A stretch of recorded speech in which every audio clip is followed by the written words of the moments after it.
धन कमवणं, जवळ पैसा असणं याला हित जर म्हणलं तर राजा रावणाकडे काय कमी होते हो? आपण एक घर जर बांधलं तर सर्वत्र अशा प्रकारे सांगत फिरतो बघा.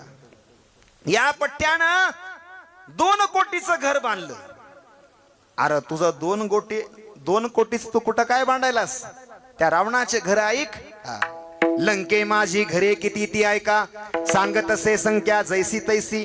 5 लक्ष घरे पाषाणाची जेत, 7 लक्ष तेथ विटबंदी. कोटी घरे जेत काशाने तांब्याची, शुद्ध कांचनाची 7 कोटी. एवढी याची संपत्ती बर का. याचे 5 लक्ष घरे पाषाणाची जेत आणि 7 लक्ष तेथ विटबंदी. एवढ्यावर महाराज थांबले नाहीत बर का. पुढं कोटी घरे जेत काशाने तांब्याची. आता याचे 1 कोटी घर होते म्हणतात काश्या आणि तांब्याची. आणि पुढं बोला शुद्ध कांचनाची 7 कोटी. कांचन, कांचन म्हणजे सोनं. सोन्याला शब्द आहे संस्कृत मध्ये कांचन. किती होते सोन्याचे घर याचे? 7 कोटी. लावा आता हिशोब साहेब. आज सोनं काय चाललंय सध्या? 1.5 लाख असेल बघा. आता करा विचार. आता उतरलंय वाटतंय. मग याची नेमकी संपत्ती किती महाराज या रावणाची? याची नगरी कशी आहे का रावणाची?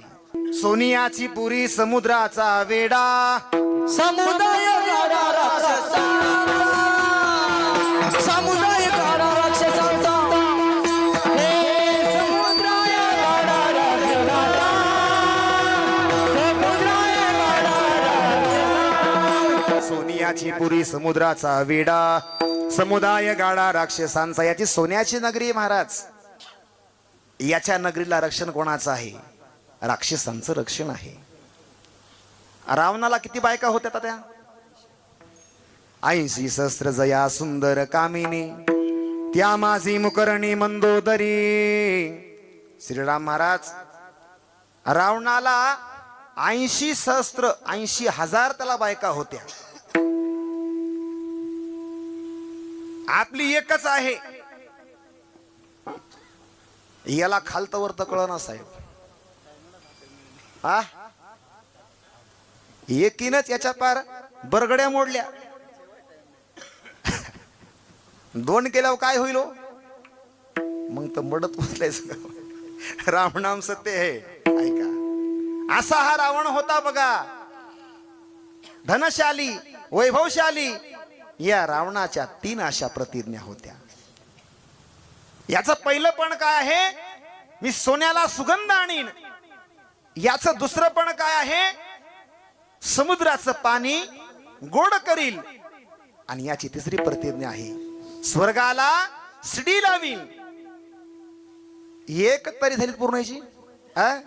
सांगा ते कबड्डी गेली नाही, हे सांगा ते कबड्डी गेली नाही.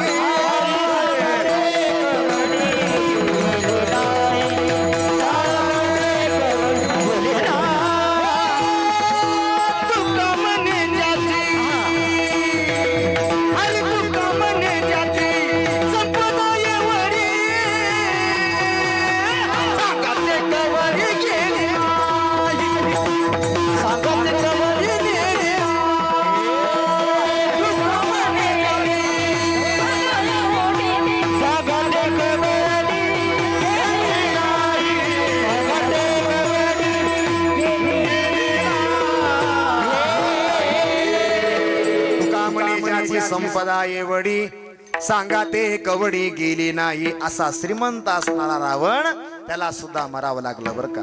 त्याच्या सोबत काही आलं नाही ऐका. त्याचा अधिकार दुसरं एक प्रमाण आहे बघा. तुका म्हणे ज्याचे भीम बांधवडी,